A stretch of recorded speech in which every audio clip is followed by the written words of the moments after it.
My seemingly perfect wife announced she's divorcing me and hiding our money. Hey Reddit, so I'm Ethan, 35, and I'm in a mess.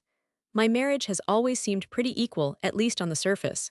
Blair, my wife, is super successful, the golden child in our friend group, always praised for her business smarts.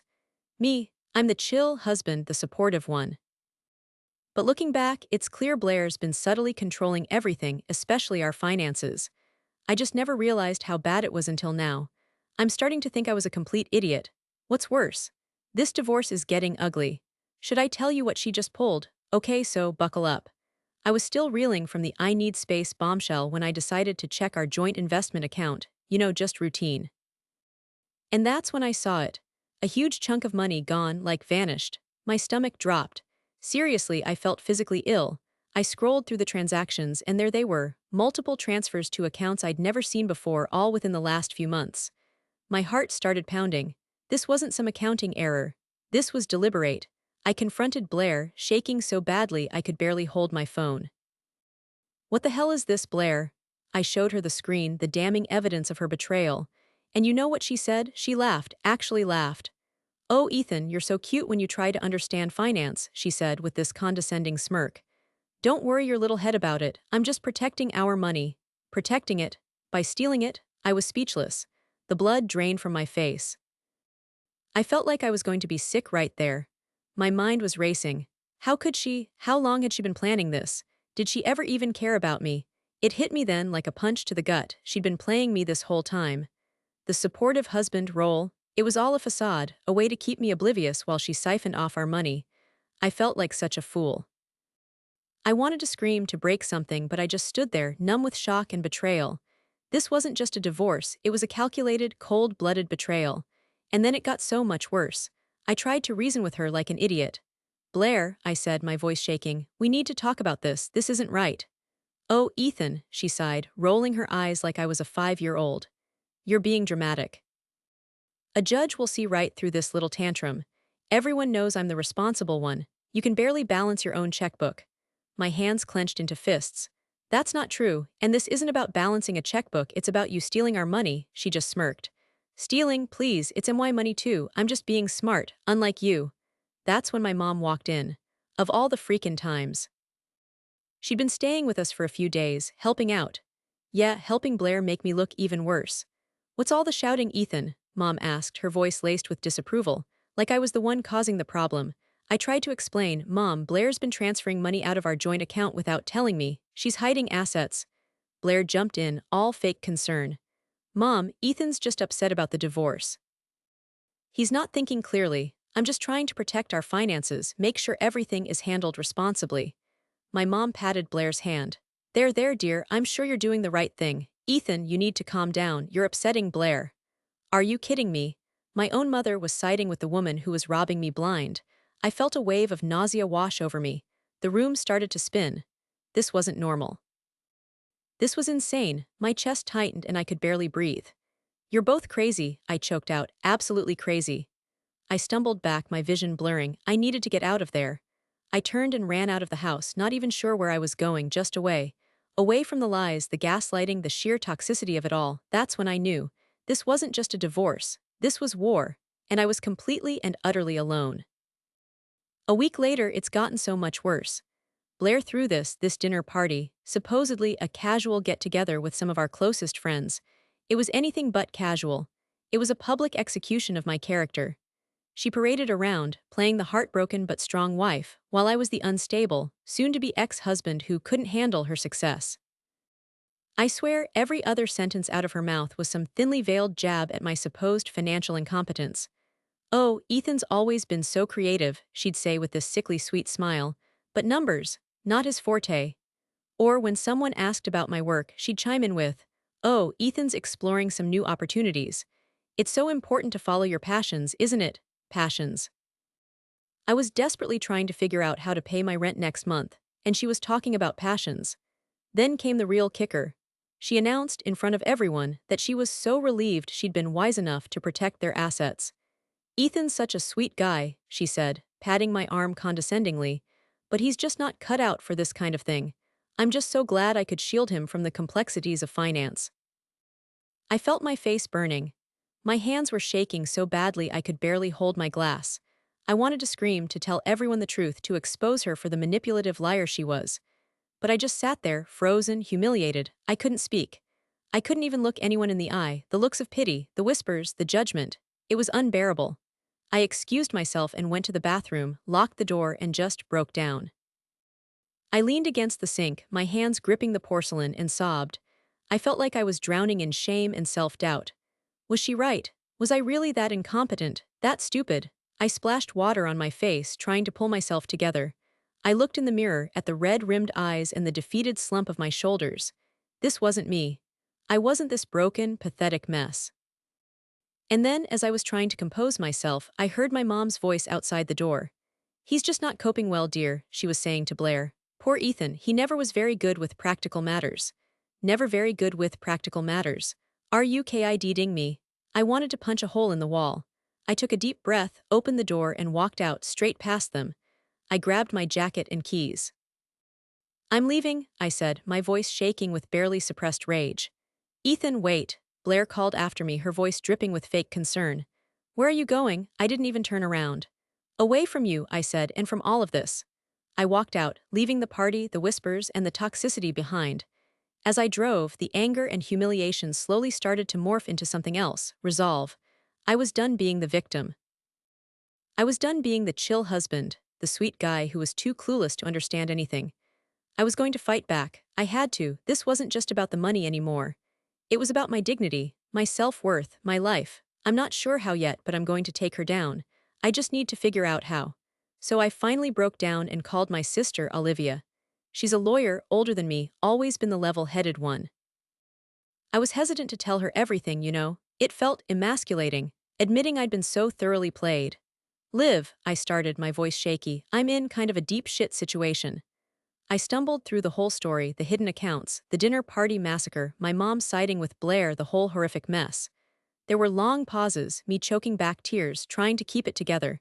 It was hard to even get the words out. When I finally finished, there was silence on the other end.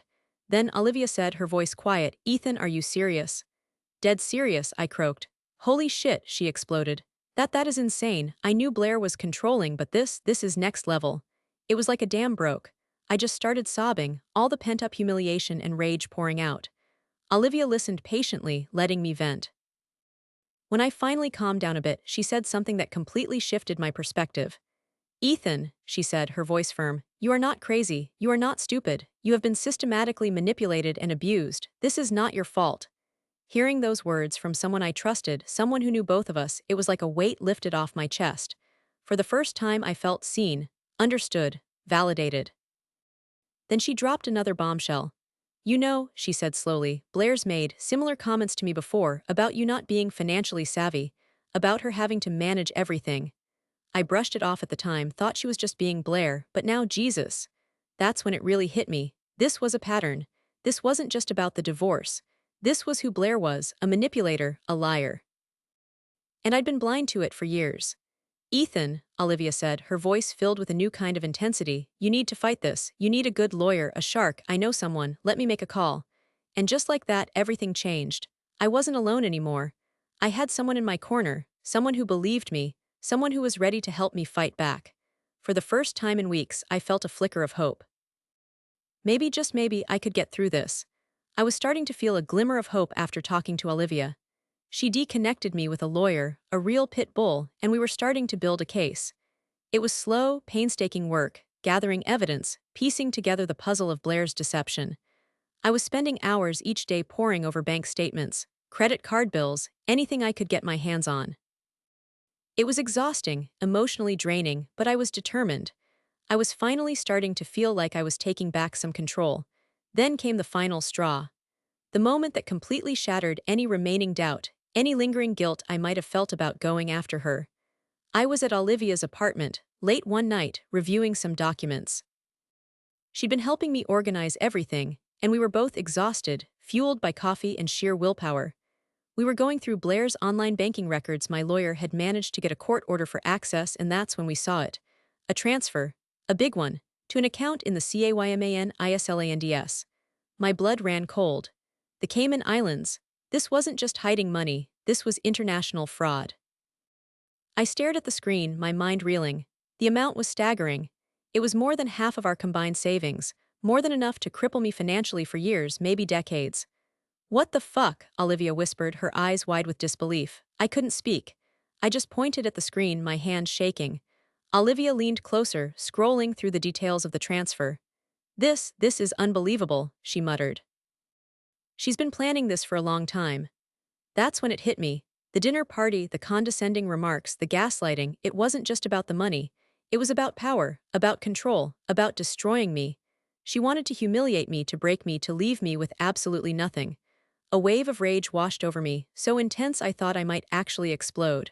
My hands clenched into fists, my knuckles white. My chest tightened and I could barely breathe. I felt a physical shift inside me, like something snapping into place.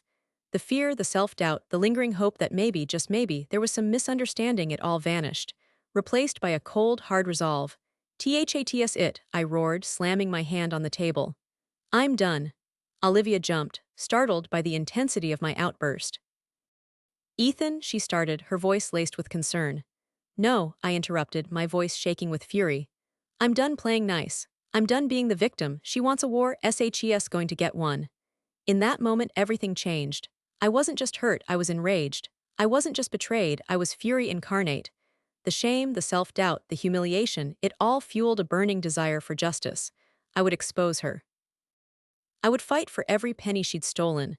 I would make her pay for what she'd done. I looked at Olivia, my eyes blazing. "We need to find everything," I said, my voice low and dangerous. "Every hidden account, every shady transaction, every single lie. We're going to take her down." And in that moment, I knew with absolute certainty that I would. Okay, Reddit, remember when I said this was war? I meant it. After seeing that Cayman Islands transfer, something in me snapped. I was done being Mr. Nice Guy.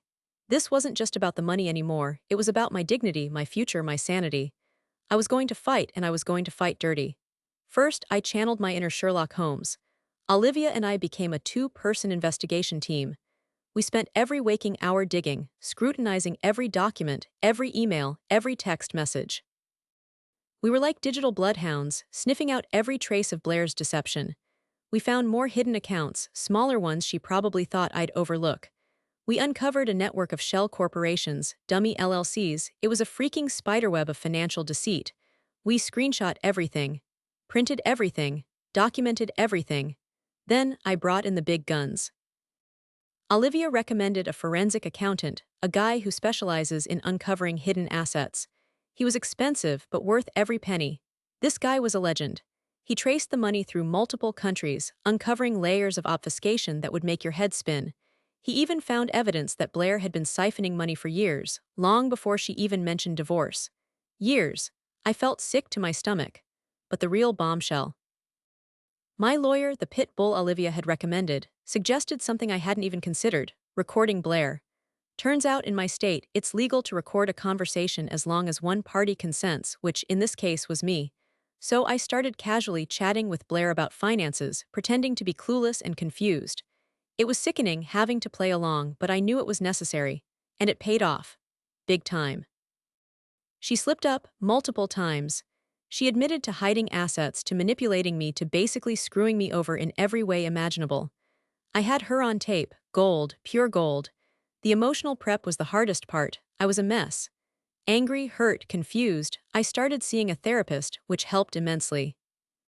Talking it out, processing the trauma, it allowed me to compartmentalize the emotional turmoil and focus on the task at hand, destroying Blair in court. I had to remind myself constantly that this wasn't my fault, that I deserved justice, that I wasn't going to let her win. I visualized the confrontation, playing out different scenarios in my head, preparing myself for every possible tactic she might use. I knew she'd try to manipulate me, to play the victim, to gaslight me again. I wouldn't let her. I was ready. Finally, I assembled my army. Olivia, my lawyer, the forensic accountant, we were a team. We had a plan, we had evidence, we had the law on our side. I knew this was going to be brutal, messy, and probably permanently damage our social circle. Some of our friends would undoubtedly side with Blair, but I didn't care anymore. I was done caring about what other people thought. This was about my life, my future, and I was finally ready to take it back. Bring it on, Blair. The air in the conference room was thick with tension. It was a small, sterile space, the kind designed to make you feel insignificant. Olivia sat beside me, her hand resting on my arm, a silent offering of strength. Across the table sat Blair, looking impeccably put together as always, an icy composure masking what I hoped was a flicker of fear in her eyes. Our lawyers flanked us, their faces grim, their briefcases overflowing with the ammunition we'd painstakingly gathered. Blair's lawyer, a slick, expensive-looking guy, started with some legal jargon, trying to establish some BS narrative about Blair being the responsible one, blah blah blah. I barely listened. My focus was laser-locked on Blair, watching for any crack in her facade. My lawyer, Ms. Sharp, cut him off. "Let's cut the crap, shall we?" she said, her voice sharp as a tack. "We have evidence that Ms. Blair has systematically hidden marital assets, including a substantial offshore account in the Cayman Islands." Blair's composure faltered. Just a twitch, but I saw it. "That's ridiculous," she scoffed, her voice a little too high-pitched. "Ethan is just trying to slander me." "Slander?" Ms. Sharp raised an eyebrow. "I think not. Perhaps you'd like to explain these wire transfers." She slid a stack of documents across the table, each page highlighting a damning transaction. Blair's face paled. She glanced at her lawyer, a silent plea for help. He stammered something about needing to review the documents, but his voice lacked conviction. "And then," Ms. Sharp continued, "there's the matter of these interesting comments Ms. Blair made about her husband's financial acumen." She nodded to her assistant, who placed a recording device on the table. The room went silent. Then Ms. Sharp pressed play. My own voice, strained and hesitant, asking Blair about the missing money. Then Blair's voice, clear as a bell, dripping with condescension. "Oh, Ethan, you're so cute when you try to understand finance. Don't worry your little head about it. Everyone knows I'm the responsible one." The recording continued, playing back snippets of our conversations, each one a dagger twisting into my gut, but also a testament to my meticulous planning. Blair's face turned a ghastly shade of white. Her eyes darted around the room, searching for an escape. The turning point, the moment the power shifted, was palpable. It was like the air in the room cracked. Blair's carefully constructed image, the golden child facade, crumbled before my eyes. She looked small, defeated. The recording ended. The silence in the room was deafening. Then Blair started to cry. Fake crocodile tears. "Ethan," she sobbed, her voice trembling, "please, you don't understand. I was just trying to protect us." I looked at her, really looked at her, and felt nothing. No anger, no pity, just a cold, empty void where love and trust had once been. "No, Blair," I said, my voice calm and steady, finally finding my voice after weeks of being silenced. "You don't understand. You never did. You thought you knew me, thought you could control me, but you were wrong. You never knew me at all." That was it.